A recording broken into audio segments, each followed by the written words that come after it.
Ele está feliz com Jesus? Diga: eu estou. De verdade, de verdade. Às vezes o momento é de tristeza, às vezes o momento é de angústia, às vezes o momento é de luta, mas o que importa é o que passa aqui dentro. Às vezes o que passa ao redor nos afeta em termos de tristeza, a gente sente tristeza na alma, mas você consegue superar e aguentar toda a tristeza na alma quando você tem alegria no seu espírito.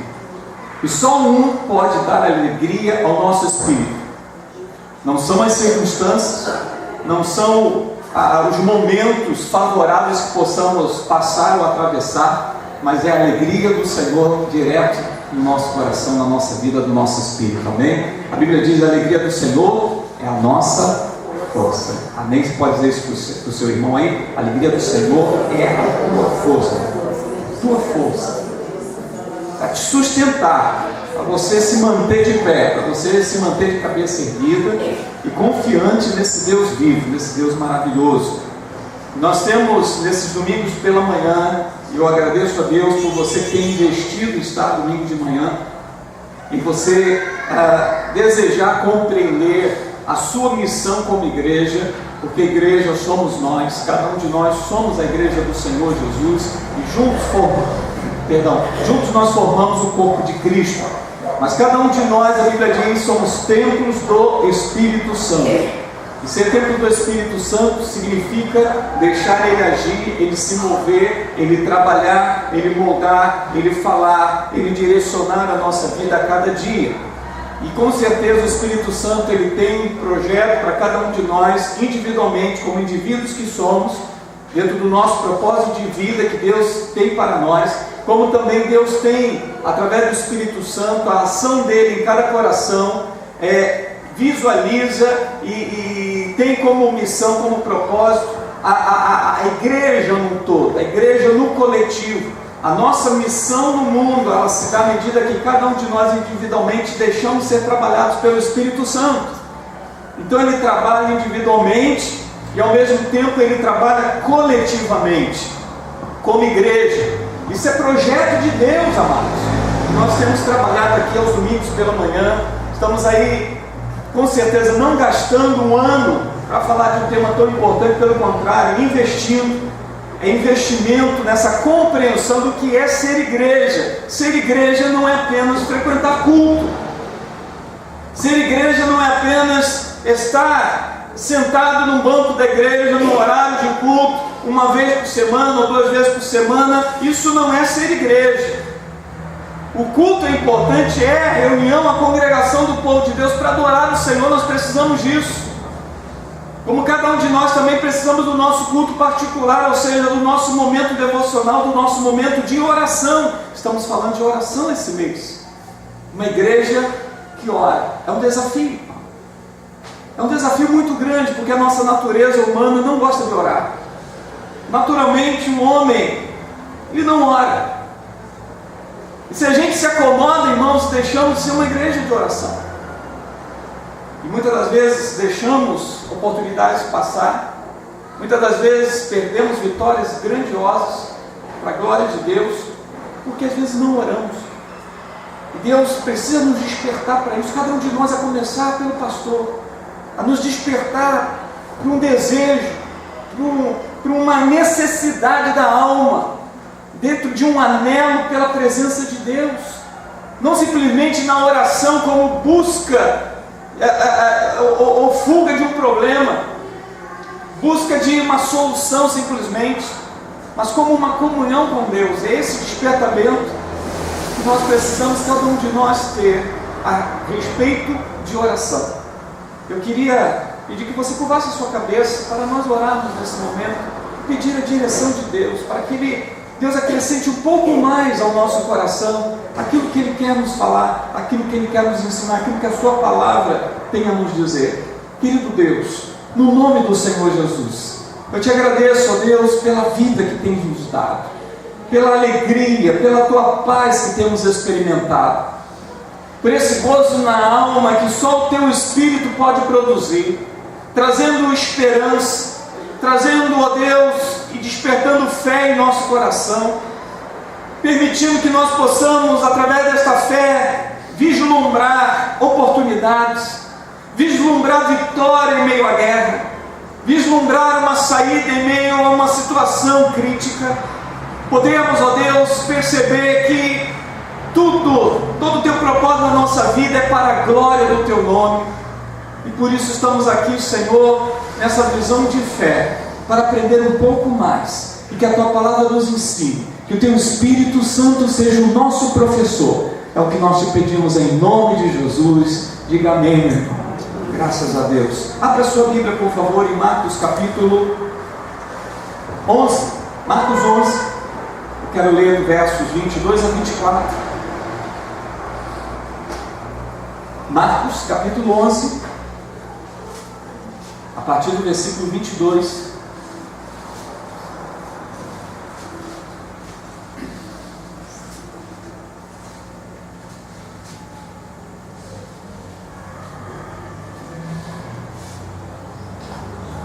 Diz assim a palavra de Deus: ao que Jesus lhes disse, tende fé em quem? Em Deus.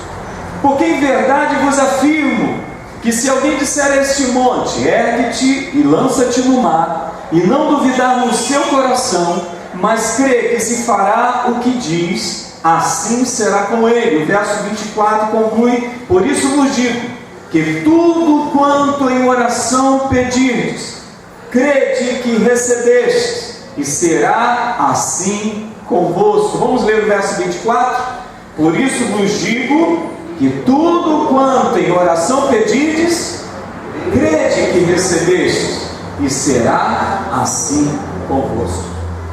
A fé, amados, é um dos temas que Jesus mais tratou em seus discursos, em seus comentários, naquilo que ele ensinava, naquilo que ele transmitia para as pessoas. Dentre vários outros assuntos, a fé foi um dos temas que Jesus mais tratou. E algumas vezes Jesus, até de uma forma crítica para com os seus discípulos, algumas vezes ele disse: por que vocês duvidaram, homens de pequena fé? Com isso ele estava querendo dizer: olha, há uma necessidade de vocês não permitirem uma fé pequena, uma fé quase que desaparecendo, uma fé que não surta algum efeito na sua vida. Jesus disse: olha, a fé pode ser até do tamanho de um grão de mostarda, aparentemente pequena, mas ela pode fazer coisas grandiosas. E por isso, e nisso Jesus estava ensinando os seus discípulos, os seus seguidores, a não duvidar, a crer, a acreditar, a confiar, a não temer, porque o medo ele tende a ser o oposto da fé. Quando você teme, você costuma não crer. Quando você crê, você costuma não temer. Por isso algumas vezes Jesus disse: não temas, creia somente. É importante nós sermos despertados nessa questão da fé. Aliás, o tema fé será o tema do mês de julho. Nós vamos, a partir do próximo domingo, durante o mês de julho, o tema será a igreja que pratica a fé. O exercício da fé para a construção de uma vida vitoriosa e de uma vida que agrada a Deus. É o tema que nós vamos tratar. Mas nós não vamos hoje falar especificamente sobre fé, uma vez que vamos tratar até no próximo mês, a partir do domingo que vem. Mas tratar da fé como um ingrediente muito importante na oração. Um ingrediente que não pode faltar. Um ingrediente que tem que estar inserido dentro dessa massa chamada oração. Amados, nós ouvimos muito nos dias atuais, no nosso meio evangélico, falar sobre oração forte. Você já ouviu falar? Faça uma oração forte, ou venha, você vai receber uma oração forte. Uma palavra que está sendo muito utilizada no nosso meio evangélico, se tornando parte do nosso evangeliquez. O que é oração forte? O que nós vamos entender como oração forte? Existe oração forte? Uma senhora uma vez chegou ao seu pastor e pediu a ele: pastor, faça por mim uma oração forte. Pastor: pois não, irmã. Pastor, ele pôs a mão sobre ela, fez uma oração simples, E pediu toda a simplicidade: Senhor, abençoa esta tua serva, que ela seja vitoriosa, ajude na solução dos seus problemas, em nome de Jesus, amém. Quando ele termina, ele abre o olho, a senhora estava olhando para ele com aquela cara assim de descontente, dizendo: mas pastor, só isso? Mas que oração fraquinha. Esse pastor conversando comigo disse: Carlos, qual é a visão da igreja com respeito à oração? O que é uma oração fraca e o que é uma oração forte? A gente precisa entender isso, por quê? Porque a nossa cultura religiosa muitas das vezes dá uma característica, um estereótipo de oração que pode não estar de acordo com aquilo que a Bíblia vem a nos ensinar acerca de oração. Assim como muitas das vezes a nossa cultura religiosa traz uma concepção de Deus totalmente diferente ou desfocada da forma como a Bíblia revela. Há muitos crentes servindo a um Deus que ele visualiza e que ele tem em seu pensamento como Deus idealizado, que não tem nada a ver com Deus da Bíblia. A nossa cultura religiosa, ele deforma Deus. A nossa cultura religiosa é míope com relação à visão de Deus. A nossa cultura religiosa tende a diminuir o poder e a grandeza de Deus. Eu preciso ter uma visão de Deus à luz da Bíblia, não à luz da minha cultura adquirida. Daquilo que eu aprendi desde pequenininho, daquilo que a religião tende a falar sobre Deus. Porque muitas das vezes a religião deforma Deus. E na mesma ótica com respeito à oração. Às vezes a nossa cultura religiosa atrapalha no entendimento do que vem a ser oração. A oração religiosa, ela tem que ser uma oração um pouco padronizada. Então a gente tende a achar que oração forte tem que ser uma oração muito contundente, tem que ser uma oração com palavras longas, tem que ser aquela oração em que o pastor ou a pessoa que está orando quase está pegando fogo. Tem que ser aquela oração dentro desse padrão que a gente determina, onde muitas das vezes não condiz com a realidade da oração que é eficaz, da oração que funciona. Inclusive, Jesus ele dá o exemplo de uma oração de si para si mesmo, que é a oração do fariseu, que ora dizendo: Senhor, eu dou o dízimo de tudo que eu recebo. Eu não sou como esse pecador que está aqui do meu lado. Eu sou fiel a Ti. Onde ele se engrandece naquela oração, Jesus disse: ele não está orando a Deus, ele está orando de si para si mesmo. Então o que vem a ser oração forte? Oração forte não é intensidade na voz que faz uma oração forte. Não é, amados, o tamanho da oração. Não são as línguas estranhas que podem estar inseridas dentro daquela oração. Não são essas coisas, não é o título da pessoa que ora que torna aquela oração forte. Porque senão vamos achar que a oração forte é somente aquela que vem do pastor, do apóstolo, do bispo ou de qualquer outro título que tenha. Oração forte, amados, aquilo que faz a oração funcionar é a fé, e simplesmente a fé. Não é qualquer intensidade que possamos dar àquela oração, ou qualquer característica ou forma àquela oração que dê uma ideia de que aquela oração está sendo tremendamente ungida por Deus. A oração que é ungida por Deus é a oração da fé. Ela pode ser uma oração simples, curta, mas poderosa. E a gente precisa entender isso. Tem muita gente dependente de oração do pastor. Tem muita gente que vai à igreja para pedir oração ao pastor. Não há nenhum problema quanto a isso, amados. Até porque a Bíblia diz: está alguém entre vós doente?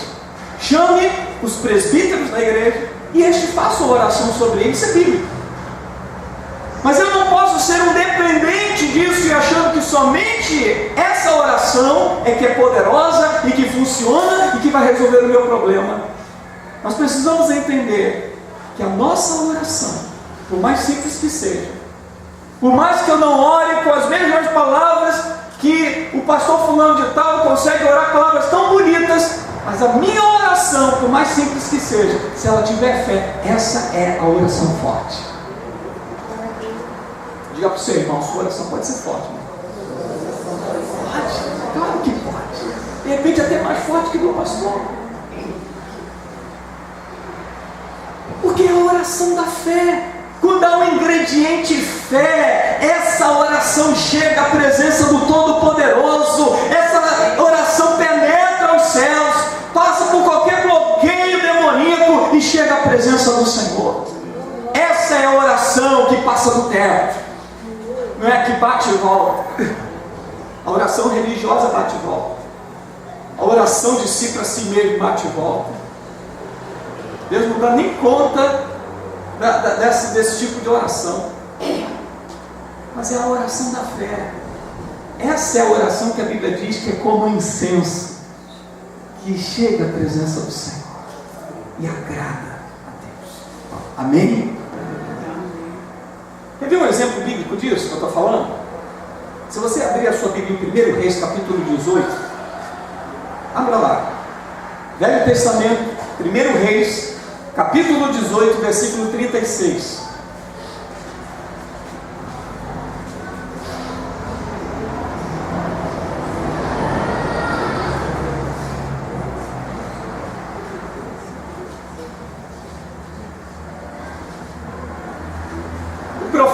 Estava atuando naquele momento, levantado por Deus, chamado Elias.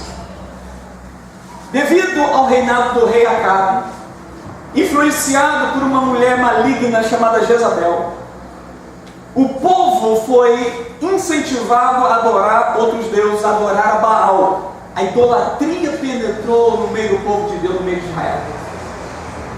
Foi um desastre. Espiritualmente, o povo caiu. Jezabel tinha 450 profetas que serviam a esse Deus Baal. Elias era profeta do Senhor. Elias então chega e faz uma convocação, um desafio. Diz: vamos nos ajuntar junto ao todo o povo, chame os 450 profetas de Baal, e eu serei o profeta do Senhor, e vamos fazer um desafio. O desafio será o seguinte: cada um temos aqui 2 novilhos, cada um vai ficar com um novilho. Vocês vão preparar um altar, vão preparar a lenha para queimar esse sacrifício, vão imolar esse animal, vão colocar esse animal sobre a lenha, só que vocês não vão colocar fogo nessa lenha. O desafio será o seguinte: cada um de nós, no seu determinado tempo, irá orar ao seu Deus, e o Deus que responder com fogo, esse é o verdadeiro Deus. Vocês começam, já que vocês são 450, começam vocês. Então chegou de manhã, os profetas de Baal prepararam tudo direitinho, o sacrifício estava ali, e começou o ritual, dizendo: responde-nos Baal, responde-nos Baal. E ficaram a manhã inteira, clamando, pedindo, rodando em volta do altar, fazendo todos os seus rituais, todas as suas cerimônias, invocando Baal. Elias até algumas vezes gracejou dele, dizendo: olha, fala mais alto, quem sabe ele está cochilando, ele acorda, quem sabe está passeando. Então, insiste.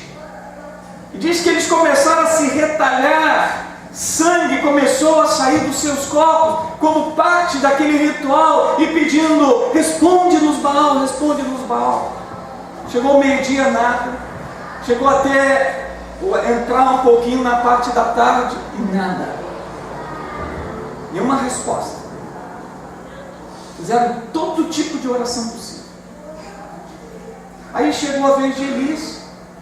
Elias pegou 12 pedras, montou um altar para o Senhor, colocou a lenha, sacrificou o animal, colocou sobre aquela lenha, fez um rego ao redor, uma vala ao redor do altar, mandou encher 4 cântaros de água e disse: jogue sobre o sacrifício. Jogaram sobre o sacrifício, a água derramou, enchendo aquela vala ao redor. Ele disse: faz mais uma vez, mais 4 cântaros, mais 4, terceira vez jogaram. Chegou a vez então dele orar. Olha a oração de Elias, versículo 36, aí do capítulo 18. No devido tempo, para se apresentar a oferta de manjares, aproximou-se o profeta Elias e disse: veja a oração de Elias: ó Senhor, Deus de Abraão, de Isaque e de Israel, fique hoje sabido que tu és Deus em Israel e que eu sou teu servo e que segundo a tua palavra fiz todas essas coisas. Responde-me, Senhor, responde-me, para que este povo saiba que tu, Senhor, és Deus e que a ti fizeste retroceder o coração deles. O que diz o verso 38? Então caiu o fogo do Senhor e consumiu o holocausto, e a lenha, e as pedras, e a terra, e ainda lambeu a água que estava no rego, e vendo todo o povo, caiu de rosto em terra e disse: o Senhor é Deus, o Senhor é Deus. Pergunto para você, essa oração foi simples? Simplíssima. Ela foi curta? Curtíssima. Mas veja, o pastor ele fazia essa oração, imediatamente o que aconteceu? Caiu fogo do céu. Qual foi a diferença, amados? A diferença é que Elias, ele cria um Deus que responde. Ele acreditava naquilo que ele estava orando. Como Jesus mesmo disse: por isso vos digo que tudo quanto em oração pedides, ele disse: crede, acredite, tenha fé, insira a fé nesta oração. Creia que Deus é poderoso para fazer infinitamente mais, que Ele é um Deus que ouve, que Ele é um Deus que responde. A oração religiosa dos profetas de Baal não resolveram nada, até porque Baal não é Deus. Mas nós oramos ao Deus vivo, ao Deus verdadeiro, ao Deus real, ao Deus que criou os céus e a terra, ao Deus que traz a existência ao que não existe. E quando um filho dele, uma filha dele se aproxima do Senhor e ora com fé, o que eu vejo é isso aqui: Deus responde. Você quer resposta à sua oração? A sua oração seja uma oração que crê. Tenha fé. Amados, a atual geração da igreja, ela ora menos do que as gerações anteriores. Essa é a grande verdade. As gerações anteriores da igreja oravam mais do que a geração atual. Nós temos sido uma igreja que oramos muito pouco, ou quase nada. Um pastor, ele conta que ele tinha o hábito de dedicar o dízimo do seu tempo a Deus todos os dias. Então, todos os dias ele reservava 2 horas e 24 minutos para Deus como dízimo. E nesse dízimo que ele dava ao Senhor, ele investia esse dízimo pela manhã, ele orava e meditava na palavra de Deus. Todo dia, 2 horas e 24 minutos, ele orava e meditava na palavra. Era o dízimo que ele dava do seu tempo para Deus, devolvia a Deus. Isso foi o propósito no coração dele. Todos os dias ele fazia isso. Um determinado dia, um rapaz da igreja tocou a campainha, a esposa dele atendeu, e ele disse: olha, eu gostaria de falar com o pastor. Ela disse: só um minutinho que eu vou falar com ele. Foi lá, bateu na porta, ele estava no seu dízimo de tempo para Deus. Ele atendeu e disse: olha, filho, tem um rapaz da igreja aí querendo falar com você. Ele foi até lá, chegou até o rapaz: bom dia, em que posso lhe ser útil? O rapaz pergunta ao pastor: pastor, o que o senhor está fazendo? E o pastor responde: eu estou orando. O rapaz diz: bom, pastor, já que o senhor não está fazendo nada, vamos fazer uma visita? Quando li esse comentário desse pastor no livro, ele fala e traz esse entendimento de como nós temos hoje uma concepção de que orar é fazer nada, de que orar é uma coisa improdutiva, de que orar, na verdade, é uma perda de tempo, de que há outras coisas mais importantes do que orar. E amados, muitos não creem no poder da oração. Essa que é a verdade. Porque se nós crêssemos no poder da oração, nós oraríamos mais do que temos orado. As pessoas hoje não oram com fé, e muitas até não oram. Muitos são apenas os chamados crentes 6 horas, né? 6 oram por mim, 6 oram por mim, 6 oram por mim. Ele só depende da oração do outro. Porque não acreditam muitas das vezes no efeito, no poder, na eficácia da oração. Porque é uma perda de tempo, afinal, tem tantas coisas importantes para eu poder inserir dentro da minha agenda, dentro do meu tempo. Bom, se sobrar tempo, eu oro. É a mesma concepção que temos da palavra: se sobrar tempo, eu leio a palavra. E muitos acabam, amados, buscando apenas a oração do desespero. Ou seja, quando a crise vem, quando o problema acontece, quando o diabo começa a se levantar, aí ele ora. Aí ele busca desesperadamente a oração, mas quando tudo vai bem, quando tudo se estabiliza, ele volta a ser um crente que não ora. Ele acredita que oração é apenas para emergência, é apenas para o sufoco, é apenas quando ele não vê saída. Na verdade, muitos pensam que enquanto eles são capazes de resolver, ele não precisa orar. Agora, quando foge do controle, aí ele busca desesperadamente a oração. Essa é a verdade. Eu gostaria de incentivar nesta manhã, e eu me incluo nisso, eu gostaria de incentivar cada um de nós aqui a estabelecermos um projeto de oração na nossa vida. É um desafio, amados, mas é um investimento. Dentro dessa nossa necessidade de Deus, dentro desse anelo que a nossa alma, que o nosso espírito tem pelo Senhor, porque parte a partir desse desejo. Quando eu não tenho desejo pela presença de Deus, eu jamais irei gostar de orar, eu jamais terei prazer na oração. Tudo parte de um amor intenso por Deus, de um desespero da alma pela presença do Senhor. Quando nós temos isso inserido, como disse o salmista, como a costa anseia pelas águas, assim a minha alma. Como a terra sedenta, árida, assim eu almejo pela presença de Deus. Quando parte dessa essência, nós passamos a desejar orar. É bem verdade que a nossa vida é corrida, é bem verdade que o tempo é tomado por tantos compromissos, mas se eu julgo que a presença de Deus e que o meu contato com Deus, a minha conversa com Deus, a minha comunhão com Deus é tão importante ou mais importante que qualquer outro compromisso importante, eu vou inserir esse contexto dentro da minha agenda. O primeiro despertamento para cada um de nós precisa ser: qual é a necessidade que eu tenho de Deus de verdade? Que a partir daí começa o desejo pela oração. Nós precisamos ser despertados para isso. E eu gostaria, amados, de estabelecer um projeto de oração junto com você nesta manhã, em nome de Jesus.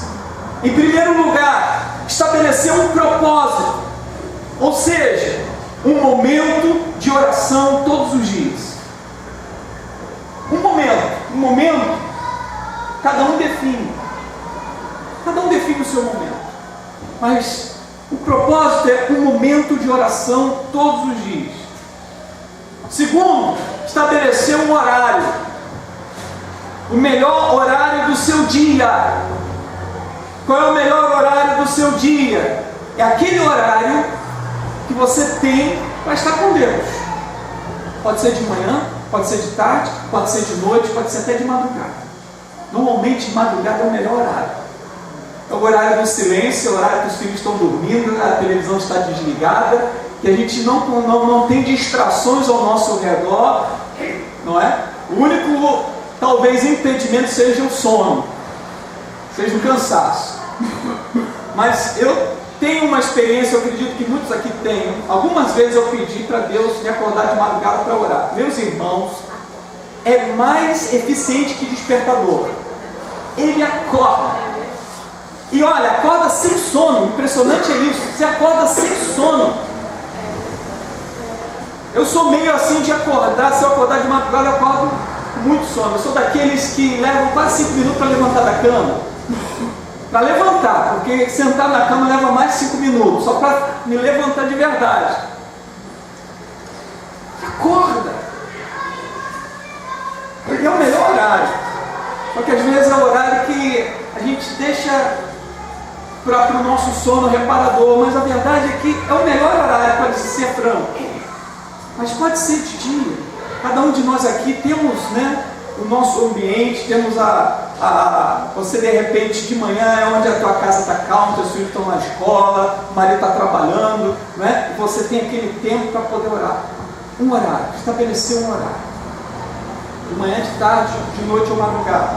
Em terceiro lugar, estabelecer uma lista de oração. E nós temos anotado lá no papelzinho tudo aquilo que nós gostaríamos de dizer para o Senhor, os nossos pedidos específicos, porque se a gente leva para a memória, amados, a gente esquece. Alguém já disse que um lápis pequeno é mais longo que uma memória, porque você não esquece, está ali, está escrito. Anota quais são os seus pedidos específicos ao Senhor.